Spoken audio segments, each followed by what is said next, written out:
ja esimese Läti Vabariigi ajal oli lätlastel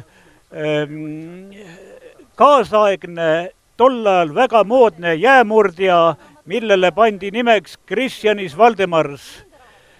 See aitas hoida Läti sadamaid talvel jäävabadena ja ühtlasi oli see Läti presidendi esinduslaev.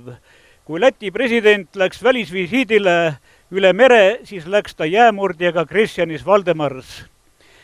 Ja kui meie olime Juminda miiniväljal teinud juba Meremuuseumi uurimislaevaga aastaid töid, oli leitud palju laevu, nende hulgas ka reisilaev Vironia, siis ilmusid üks päev lätlased Meremuuseumi ja ütlesid niimoodi: mehed, maksku mis maksab, meie finantseerime, otsige üles meie jäämurdja Kristjanis Valdemars, kes võttis samuti osa evakuatsioonist, läks miini otsa ja hukkus. Me ütlesime, et me ei taha raha saada, et raha ei ole vaja, raha ei maksa eriti palju, aga meil oleks vaja natukene kütust. Kui palju? Ma ütlesin, et kui te ostate meile tonni kütust, siis me teeme katse leida Kristjanis Valdemari ülesse. Ja meil oli õnne, me leidsime selle jäämurdja suhteliselt kiiresti ja lätlased ütlesid, et nüüd on meie süda rahul. Me nägime, et teie jäämurdja Suur Tõll, kes samuti evakuatsiooni läbi tegi, on sadamas elu ja tervise juures laevmuuseumina.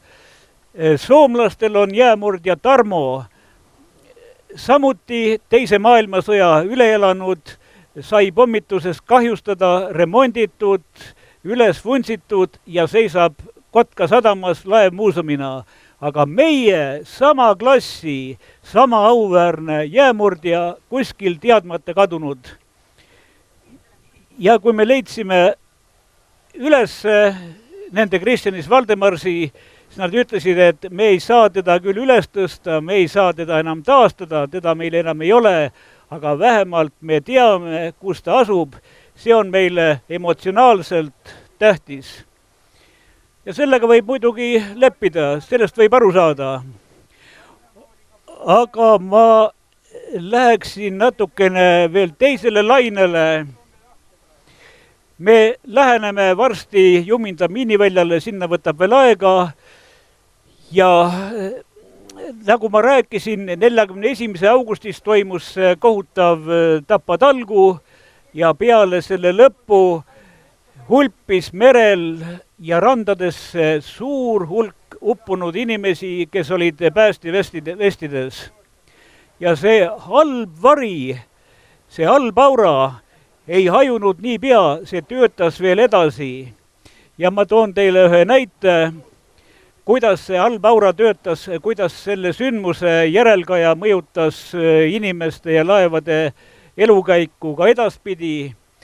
Ühel ilusal suvisel päeval 1942. aastal, natukene vähem kui aasta peale Juminda katastroofi, nägid Rammusaare randlased, kuidas ilusal suvisel ilmal tuleb Rammusaare alla üks kaunis kahemastiline kahvelkuunar, kaljas, nagu teda tol ajal kutsuti, kaljas kihelkonna.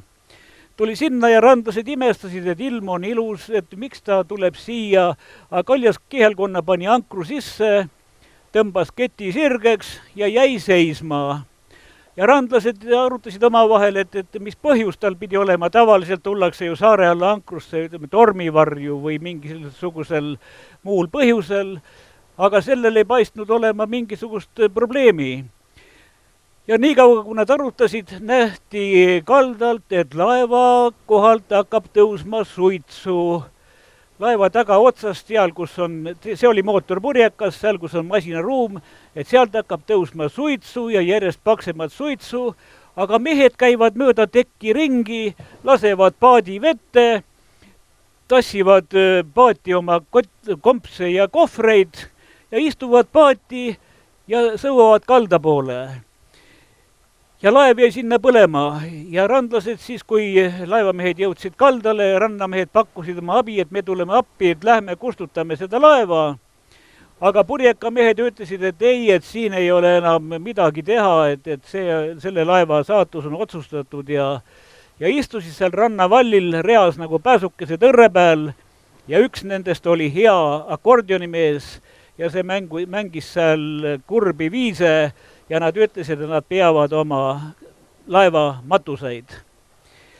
No 42. aasta, muidugi pärast seda toimus väike juurdlus, mis juhtus, aga mehed andsid sellise seletuse, et nad pidid tulema mootori rikke pärast, pidid tulema ankrusse, aga ankru väljatõmbamiseks tagurpidi käiku andes lendas sealt säde mootori alla pilssi, seal oli õli ja see läks põlema ja nad ei olnud võimelised seda tulekohja kustutama, kuna motorist sai seal ka tulehaavu. Ja no sellega lepiti, sest et ega tol ajal 42. aastal mingisugust põhjalikku juurdlust kellelgi ei olnud huvi ja vajadust teha, sellepärast et laevu hukkus igal pool, meremehi sai surma ja lugu soikuski ära. Kuni meie jõudsime oma uurimistöödega ükskord aastaid hiljem, jõudsime sinna Rammusaare lähedale. Mul oli väga pikaajaline sõbrasuhe ja kirjavahetus ühe Rootsis elava endise randlasega, kes seda lugu mäletas. Ja ta oskas meile joonistada ka väikese skeemi, kus see kaljas merepõhja vajus ja ta innustas meid, et otsige ta üles ja vaadake, mis te seal näete. Ja meie leidsime selle kaljase suhteliselt kiiresti ülesse, meil oli juba tol ajal üsna moodne aparatuur, leidsime ülesse, käisime seal sukeldumas ja siis me nägime, mis tegelikult oli põhjuseks, mis tegelikult oli selle laeva hukku põhjuseks. Tähendab, me saime nii palju selgust, et laev tuli Loksalt. Loksalt oli ta laadinud telliskive ja pidi nende telliskividega minema kuskile lääne poole, kas Tallinna või Paldiskisse, aga kuna see merekatastroofi mälestus oli kõigil nii selgelt meeles, merel oli palju hukkunuid randadest, kuhu neid hukkunud oli tulnud, kus neid maeti ja laevad, kellel vähegi võimalik, hoidusid avamerele minemast, kus oli see tol ajal teadmata suurusega miiniväli veel. Ja taolised väiksed laevad, rannasõidulaevad, ka see kaljas, tulid Loksast ja nad tulid kõige madalamat vett mööda, ranna äärt mööda tasapisi, et mitte minna miiniväljale. Aga purjede all ei olnud võimalik rannaäärset madalat vett ajada, sõideti mootori jõul. Ja ka see kihelkonna tuli Loksalt oma laadungiga ja tuli piki juminda poolsaare idapoolset kallast ja ümber Neeme otsa siia lääne poole, aga ümber Neeme otsa tulles sattus ta kivide otsa ja lõhkus oma sõukruvi ära.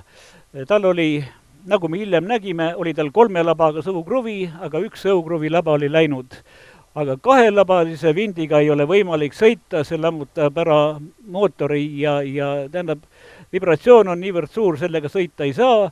Ja mehed, noored mehed, kes olid kõik need meeskonnaliikmed, nad mõtlesid, mis teha, et purjede jõul nad avamerele minna ei taha, elu on kallis, sõja lõppu ei oska keegi isegi prognoosida, millega see kõik lõpeb ja mehed otsustasid, et nad ei taha oma nahka turule viia ja nad panid selle laeva ise põlema, tulid kaldale, vabritseerisid selle hukuloo ja läksid elu ja tervisega minema.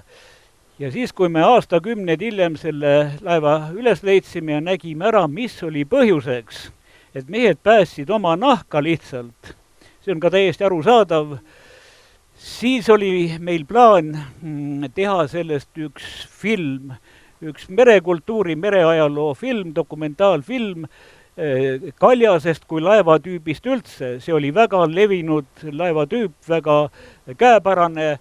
No me sõidame just samasuguse laevapardal praegu ja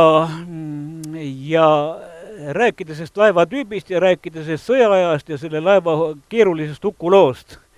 Muidugi kinomehed arutasid, et see kõik on väga huvitav lugu, me võiksime selle dokumentaalfilmi valmis teha, aga selle finantseerimine läheb kallimaks maksma, kui me pärast tagasi saame. Me ei saa oma kulusid tagasi seda filmi müües.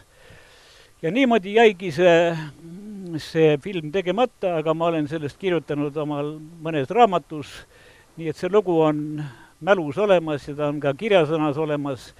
Nii et see Juminda miinilahingu järelkaja, see kestis veel aastaid edasi. Nii et ma arvan, et selleks korraks ma annaksin selle mikrofoni jälle Arne Vaigu kätte.